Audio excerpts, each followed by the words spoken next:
बदलापूरच्या घटनेविरोधात पुण्यामध्ये भर पावसात शरद पवारांचं आंदोलन। महिला सुरक्षेची दिली शपथ।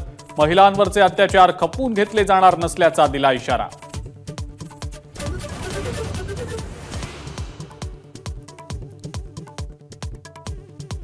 मुंबईमध्ये शिवसेना भवनाबाहेर उद्धव ठाकरेंचं आंदोलन। सरकार नराधमांना पाठीशी घालत असल्याचा आरोप। बंद पाळू न दिल्यानंही केली कठोर टीका।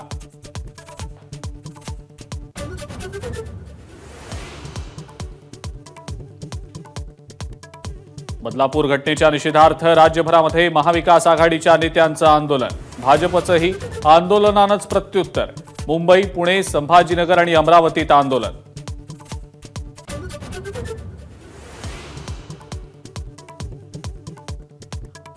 महाविकास आघाडीच्या निषेध आंदोलनावरून मुख्यमंत्री आणि उपमुख्यमंत्र्यांची टीका।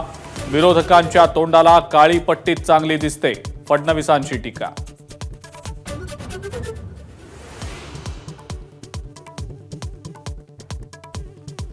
लाडकी बहीणचा आणखी एखादा हप्ता मिळेल, सरकारकडे वाटायला पैसे आहेत कुठे?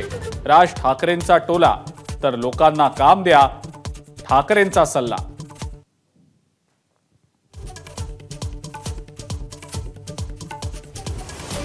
यवतमाळमध्ये लाडकी बहीण कार्यक्रमामध्ये महिलांचा गोंधळ। ठाणेदाराच्या बदलीसाठी पारधी महिला आक्रमक।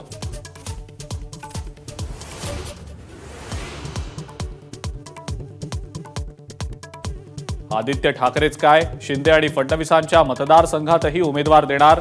राज ठाकरेंनी विधानसभा निवडणुकीसाठीचा केला निर्धार।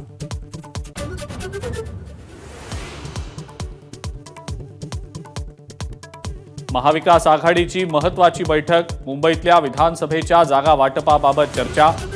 राऊत, वर्षा गायकवाड, अनिल देसाई, आव्हाड बैठकीला हजर।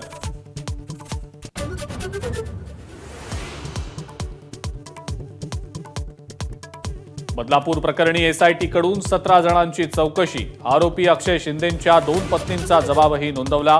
मुख्याध्यापिका आणि 2 ट्रस्टींनी घटना कळूनही पोलिसांना माहिती दिली नसल्याचं समोर।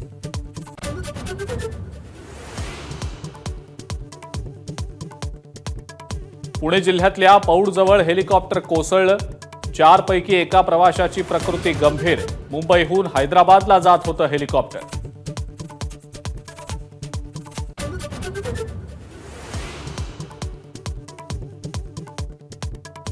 राज्य सरकारकडून एसटी महामंडळाला अमृत ज्येष्ठ नागरिक योजनेतील घोटाळा प्रकरणी 3 दिवसात चौकशीचे निर्देश। माझाच्या बातमीनंतर प्रशासनाला आली जाग।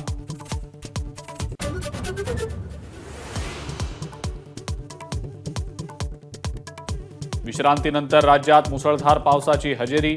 मुंबईसह राज्यातल्या अनेक जिल्ह्यांना पावसाचा अलर्ट, तर काही भागात शेतीचं पावसामुळे नुकसान।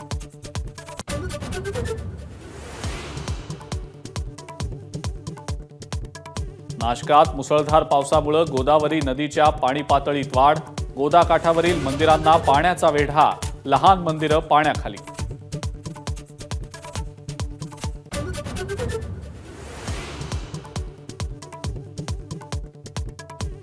आणि शिखर धवनची आंतरराष्ट्रीय क्रिकेटमधून निवृत्तीची घोषणा। 3ही फॉर्मॅटमधून केला अलविदा। गेल्या 6 वर्षांपासून धवन होता कसोटी संघाबाहेर।